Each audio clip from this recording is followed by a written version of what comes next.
Hello friends, welcome back to our channel. ఇప్పుడు మనం ఎటువైపు పోయి బంధం థర్డ్ పార్ట్ చూద్దాం. మీరు ఒకసారి డీటెయిల్స్ చెక్ చేయండి అంది సునంద.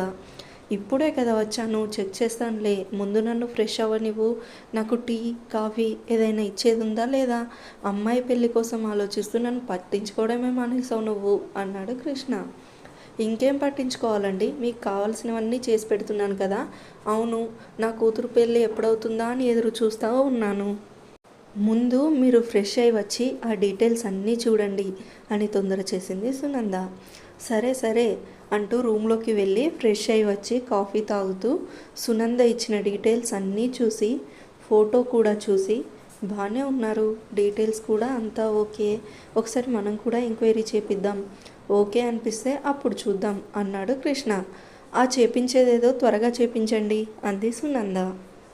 ఎందుకంత తొందర, చేపిస్తాను కదా అని కాఫీ కప్ పక్కన పెట్టి ఫోన్ తీసుకుని, నేను మీకు కొన్ని డీటెయిల్స్ పంపిస్తున్నాను, ఆ పర్సన్ గురించి నాకు కంప్లీట్ డీటెయిల్స్, ఆ ఫ్యామిలీ గురించి, ఆ పర్సన్ గురించి కంప్లీట్ డీటెయిల్స్ కావాలి, వీలైనంత ఫాస్ట్గా నాకు డీటెయిల్స్ కావాలి అన్నాడు కృష్ణ.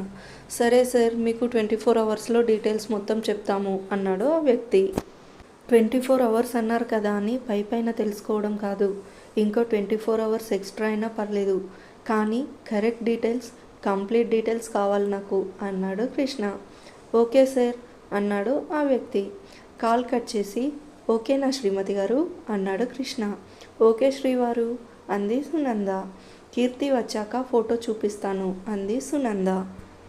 ఇప్పుడే వద్దు, వాళ్ళు కంప్లీట్ డీటెయిల్స్ తెలుసుకుని చెప్పాక ఓకే అనిపిస్తే అప్పుడు చూపిద్దాం, ఇప్పుడే నువ్వు తనతో ఏమీ మాట్లాడకు అన్నాడు కృష్ణ. సరే అండి అంది సునంద. సాత్విక్ ఫోన్కి ఒక వీడియో నోటిఫికేషన్ వచ్చింది. ఏంటా అని ఓపెన్ చేసి చూశాడు సాత్విక్.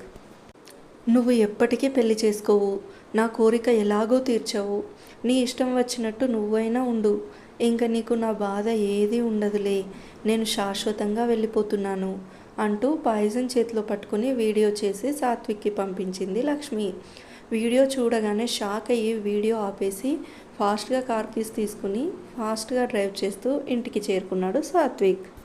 సాత్విక్ ఆ టైంలో రావడం చూసి వాచ్మెన్ ఫాస్ట్గా గేట్ ఓపెన్ చేశాడు. సాత్విక్ ఫాస్ట్గా ఇంట్లోకి వచ్చి లక్ష్మి రూమ్ దగ్గరికి వెళ్ళి మామ్ మామ్ అంటూ డోర్ కొడుతూ ఉన్నాడు. టెన్షన్కి చెమటతో తడిసిపోయి ఉన్నాడు సాత్విక్.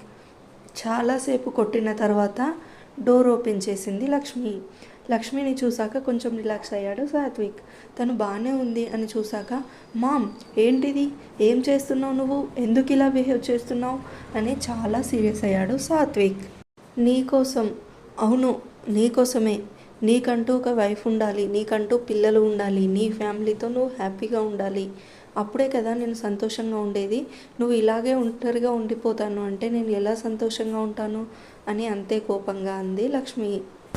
నేను వద్దు అంటుంటే పెళ్ళి పెళ్ళి అంటున్నావు, పెళ్ళి చేసుకోకపోతే హ్యాపీగా ఉండరా, నీకు కిడ్స్ కావాలి అనుకుంటే అడాప్ట్ చేసి తెస్తాను అని కూడా చెప్పాను, కానీ ఒప్పుకోవట్లేదు, ఇంకేం చేయాలి మా, నాకు ఇష్టం లేకుండా నేను పెళ్ళి ఎలా చేసుకోవాలి అన్నాడు సాత్విక్. నీకు 6 months టైం ఇస్తున్నాను, ఈలోపు నీకు నచ్చిన అమ్మాయిని నువ్వు పెళ్లి చేసుకో, లేదంటే నేను చూసిన అమ్మాయిని చేసుకోవాల్సి వస్తుంది, ఇదే ఫైనల్ అంటూ అక్కడి నుండి వెళ్ళిపోయింది లక్ష్మి. ఓ గాడ్, ఏంటి ఈ మామ్ ఇలా బిహేవ్ చేస్తుంది, నాకు నచ్చాలి కదా పెళ్ళి చేసుకోవాలంటే. సరే 6 months టైం ఇచ్చారు కదా, చూద్దాం ఎవరైనా నచ్చుతారో లేదో, అది కూడా కాంట్రాక్ట్ మ్యారేజే కదా అని మనసులో అనుకున్నాడు సాత్విక్. ఎలాగో మామ్ కోసం కాంట్రాక్ట్ మ్యారేజ్ చేసుకుందాం అనుకున్నాను, అదేదో ఇంకొంచెం ఫాస్ట్గా సెట్ చేసి చూసుకుంటే సరిపోతుంది అనుకుని రూమ్లోకి వెళ్ళిపోయాడు సాత్విక్. వీడేంటి ఇంత ఫాస్ట్గా అలా వెళ్ళాడు, ల్యాప్టాప్ కూడా క్లోజ్ చేయలేదు, అన్నీ అలాగే వదిలేసి వెళ్ళాడు అనుకుని సాత్విక్కి కాల్ చేశాడు శివ.